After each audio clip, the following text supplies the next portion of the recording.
पंडित भोलानाथ बहुत भोले थे। वे छल कपट की बातें नहीं जानते थे। एक बार वो एक यजमान के घर भोजन करने गए। भोजन करने के बाद यजमान ने दक्षिणा में उन्हें बकरी का बच्चा दिया। वे बकरी का बच्चा देते हुए बोले, महाराज, इसे स्वीकार कीजिए, ये आपके और आपके बच्चों के काम आएगी। पंडित जी बकरी का बच्चा लेकर अपने घर चल पड़े। थोड़ी देर चलने के बाद उन्होंने सोचा, ये बकरी का बच्चा है, थक गया होगा।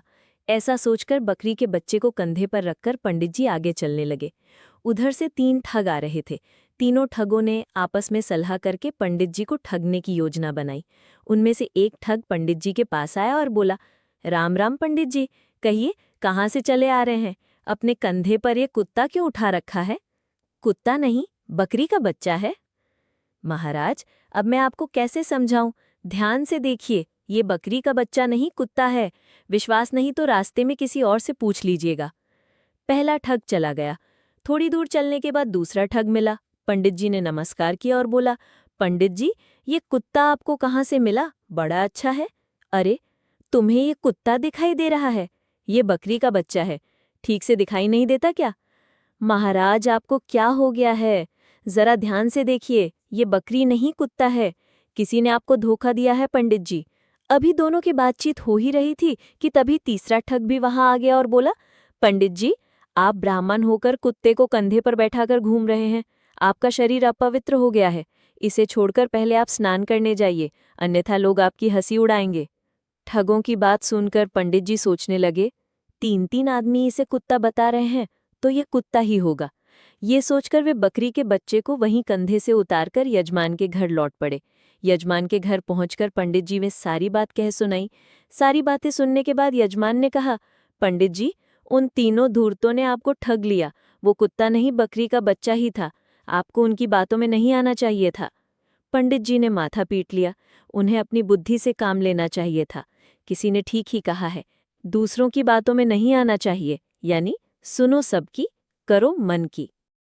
प्यारे बच्चों, अगर आपको हमारी कहानियाँ और मस्ती पसंद आ रही है तो लाइक करना मत भूलो। सब्सक्राइब करो हमारे चैनल को ताकि हर नई कहानी सबसे पहले तुम तक पहुँचे। चलो मिलकर मस्ती करते हैं। पंडित भोलानाथ बहुत भोले थे। वे छल कपट की बातें नहीं जानते थे।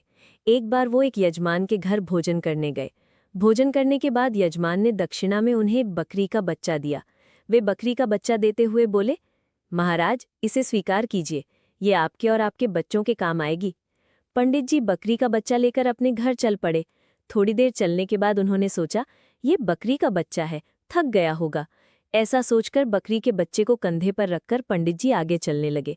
उधर से 3 ठग आ रहे थे।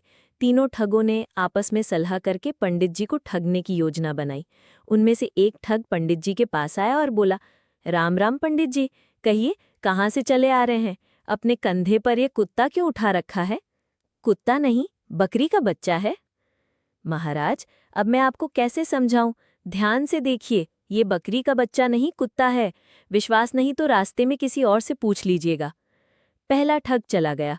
थोड़ी दूर चलने के बाद दूसरा ठग मिला। पंडित जी ने नमस्कार किया और बोला, पंडित जी, ये कुत्ता आपको कहाँ से मिला? बड़ा अच्छा है। अरे, तुम्हें ये कुत्ता दिखाई दे रहा है? ये बकरी का बच्चा है, ठीक से दिखाई नहीं देता क्या? महाराज, आपको क्या हो गया है? जरा ध्यान से देखिए, ये बकरी नहीं, कुत्ता है। किसी ने आपको धोखा दिया है पंडित जी। अभी दोनों की बातचीत हो ही रही थी कि तभी तीसरा ठग भी वहां आ गया और बोला, पंडित जी, आप ब्राह्मण होकर कुत्ते को कंधे पर बैठाकर घूम रहे हैं। आपका शरीर अपवित्र हो गया है। इसे छोड़कर पहले आप स्नान करने जाइए, अन्यथा लोग आपकी हंसी उड़ाएंगे।